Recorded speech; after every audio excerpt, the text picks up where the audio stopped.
ஆண்டவர் இரட்சகருமாக இயேசுவின் இனிதான நாமத்தினால் உங்களை வாழ்த்துகிறேன். இதனால் நம்முடைய ஆவிக்குரிய சிந்தனைக்காக 2 நாளாகமும் 32 அதிகாரம் 24 வசனத்தை நான் வாசிக்கிறேன். அந்நாட்களில் எசேக்கியா வியாதிப்பட்டு மரணத்துக்கு ஏதுவாயிருந்தான். அவன் கர்த்தரை நோக்கி ஜெபம் பண்ணும்போது கர்த்தர் அவனுக்கு வாக்குத்தத்தம் பண்ணி அவனுக்கு ஒரு அற்புதத்தை கட்டளையிட்டார். எசேக்கியா ராஜா வியாதிப்படுகிறார். தீர்க்கதரிசி போகிறார். போன உடனே தீர்க்கதரிசி ஆண்டவர் சொல்லிட்டாருப்பா, நீ பழைக்க மாட்டா, அவ்வளவுதான். ஆண்டவர் சொல்லி அனுப்புறாரு. அவன் அழுகிறான். ஆண்டவர் நோக்கி கூப்பிடும் பொழுது அந்த விண்ணப்பத்திற்கு பதில் கொடுத்து ஒரு அற்புதத்தை கட்டளையிடுகிறார். ஆண்டவரே சொல்லிட்டார், நீ மரித்து போவாயின்னு சொல்லி.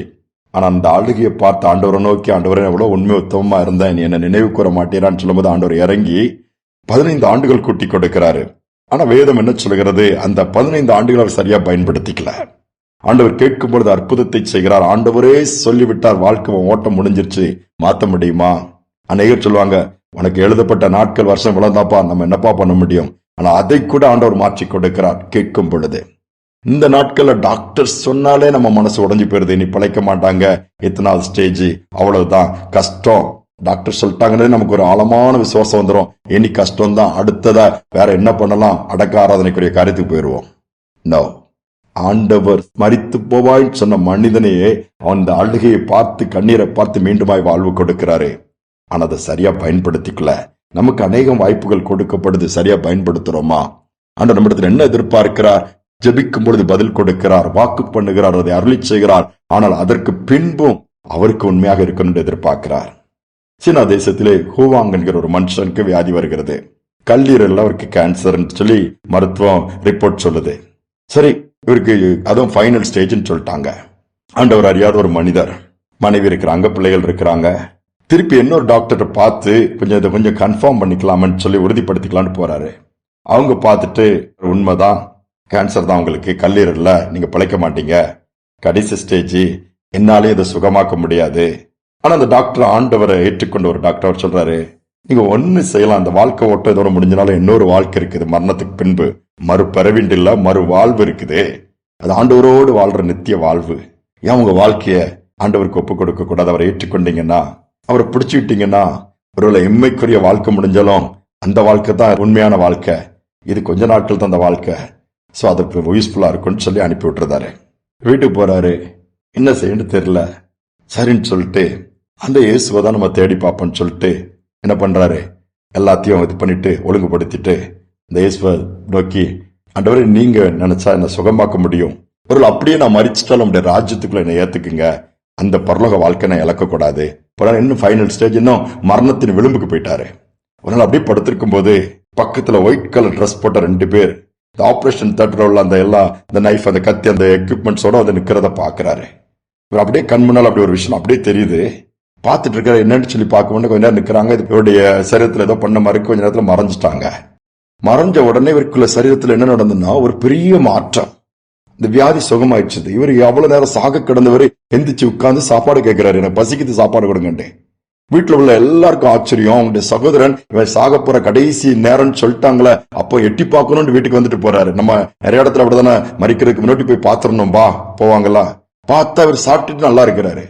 ஒரு பெரிய அற்புதமே நடந்துருச்சு.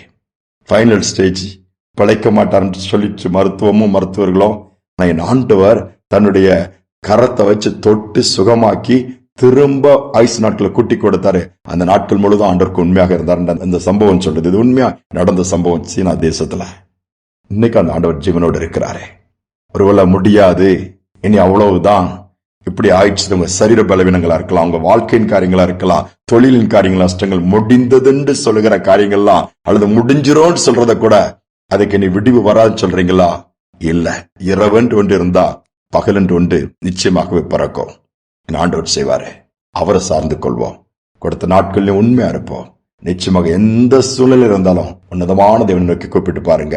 இந்த அவயங்கள் செயலட்டு போயிடுச்சு, கிட்னி ஒர்க் பண்ணல, இது இப்படி ஆயிடுச்சு, இது குறையல, இது நார்மல் ஆகல, உருவாக்கின தேவன் நம்முடைய ஆண்டவர். ஒரு உன்னதமான தேவன். இன்றும் அந்த உருவாக்குற வல்லம் இருக்குது. அப்படியே கரத்துல தாழ்த்தி ஒப்பு கொடுத்து ஜெபிப்போமா? அன்பின் தகப்பனே, இந்த காலை நேரத்தில் நம்முடைய சமூகத்தில் வந்து நிற்கிறோம்ப்பா. உம்மால் கூடாத காரியம் ஒன்றுமே இல்லை. எசேக்கியா ராஜா, அவ்வளவுதான், முடிஞ்சு போச்சு, நீங்களே சொல்லிட்டீங்கப்பா. ஆனா கண்ணீர் விடும் பொழுது 15 ஆண்டுகள் கூட்டி கொடுத்தீங்கப்பா. இன்னைக்கு மரண விளிம்புல இருக்கிற பிள்ளைகளை இந்த நாள்ல நீங்க நினைவு கூறுங்க. எப்படிப்பட்ட வியாதியா இருக்கலாம், அது மரணத்துக்கு ஏதுவான வியாதியாகவே இருக்கலாம். அந்த வியாதி வந்தா பிழைச்சதே இல்லைன்னு சொல்லலாம். ஆனா என் ஆண்டவர் பிழைப்பூட்டுகிறவருடைய வல்லமை அந்த சரீரங்களுக்குள் இப்ப பாயட்டும். இருதய பலவீனமானால் மறையட்டும். கேன்சரா இருந்தால் அது அந்த கிருமிகள் அழியட்டும். அப்பா, அற்புதங்கள் நடக்கட்டும். வல்லமை கீமோ தெரப்பியை காட்டிலும் பவர்ஃபுல் பா. அது முற்றிலுமாய் பூரண சுகத்தை தான் கொடுக்கும். சரீரத்தை அது அழிக்காது. அவைகள் அதை அழிக்காது, உயிர்ப்பிக்கும். கிட்னில பாதிப்போடு இருக்கிற பிள்ளைகள் ஒருவேளை அந்த செய்தியை கேட்க நேரிட்டால் என் ஆண்டவருடைய வல்லமை அதை இறங்கி மீண்டுமாய் சரியாக ஃபங்க்ஷன் ஆகட்டும். Let it be normal in the name of Jesus.